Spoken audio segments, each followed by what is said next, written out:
Now, yet another theme that I note in my initial chapter is that the colonial period is, in effect, a kind of an incubator of the tradition of American liberty, even in places where you least expect it.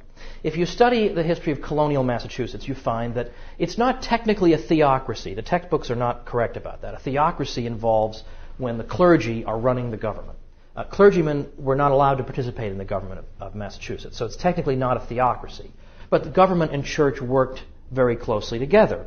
And it is true that they sought to exclude from the settlement people who were going to not only disagree with them in matters of religion, but do so boisterously. Those people were to be removed. Anne Hutchinson is an example. She was driven out of colonial Massachusetts. Roger Williams was driven out. Many of them settled in colonial Rhode Island, Providence, which naturally became a haven of religious liberty, because this is where you go if nobody can stand you in Massachusetts. Everybody winds up in Rhode Island.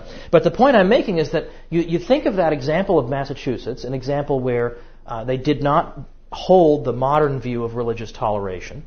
What they believed is that our community is going to abide by certain values, and if you don't like these values, then don't live here. That was their view.